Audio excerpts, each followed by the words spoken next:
Let's see how it all comes together in one complete script. Okay, we are about to dive into one of the most absolutely chaotic nights in all of football, the final match day of the Champions League. With everything on the line, how in the world do you even begin to find a winning strategy? Well, we're going to break down an approach that tries to cut right through all that noise. Let's see how it works. So, to really get a handle on the challenge here, you have to grasp the sheer scale of it all.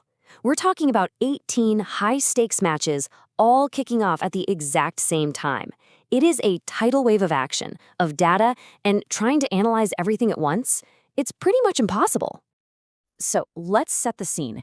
It's Wednesday, January 28th, 2026. This isn't just another round of games. This is the final showdown. You've got qualification spots, who finishes top of the group. Everything is still up for grabs. The pressure is just immense, which makes trying to predict these things trickier than ever. So, how do you tackle this chaos? Well, the core strategy we're looking at is surprisingly simple. Instead of getting totally lost in the weeds of all 18 games, you filter them. The whole approach is about sorting that madness into two very, very distinct categories. And here's how that strategy splits up. On one side, you have the banker wins. These are what you'd call the seemingly safe bets. The elite, top-tier teams playing at home against some serious underdogs. But then on the other side, you've got the fireworks. And with these, we just forget about trying to pick a winner.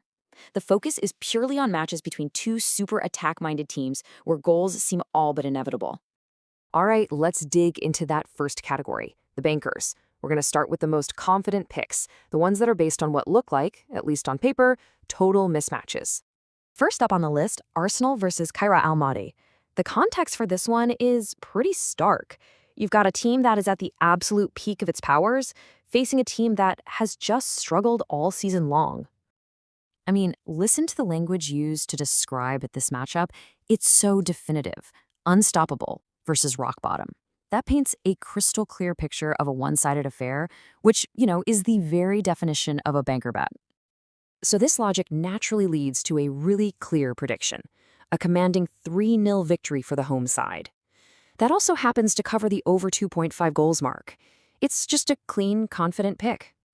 Okay, the second banker matchup, it follows the exact same pattern, Liverpool taking on Qarabagh.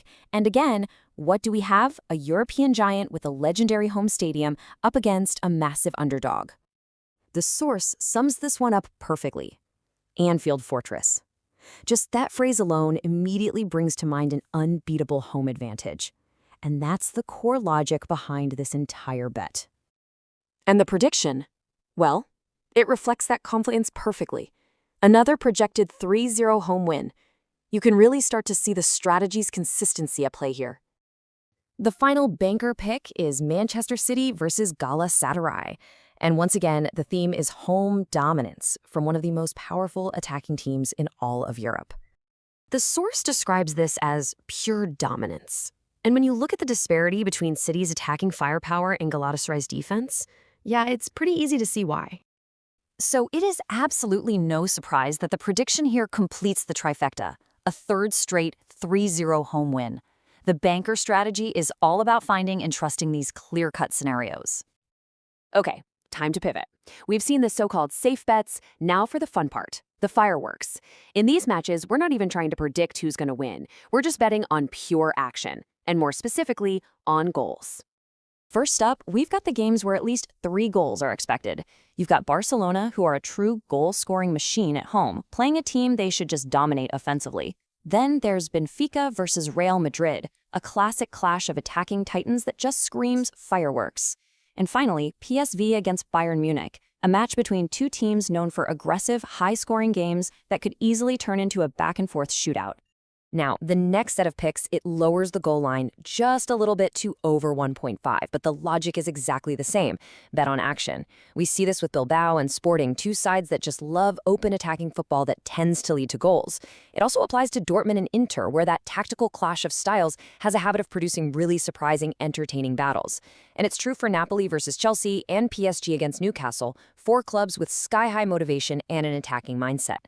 That's a combo that should lead to plenty of chances at both ends of the pitch.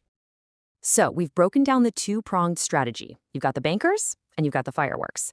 Now let's see how it all comes together in one complete script.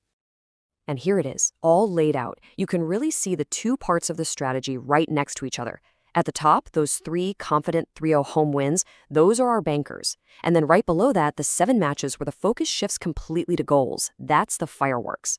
So the crucial point here is how this really simple filtering system takes 18 chaotic games and boils it all down to a focused, logical list of 10 potential bets. It's a fascinating way to approach such a complex problem. And it kind of leaves us with a bigger question when it goes way beyond football. When you're faced with just overwhelming complexity and way too many choices, what's the better strategy? Do you look for the safe bet, the most predictable outcome? Or is it better to just embrace the chaos and simply play for fireworks?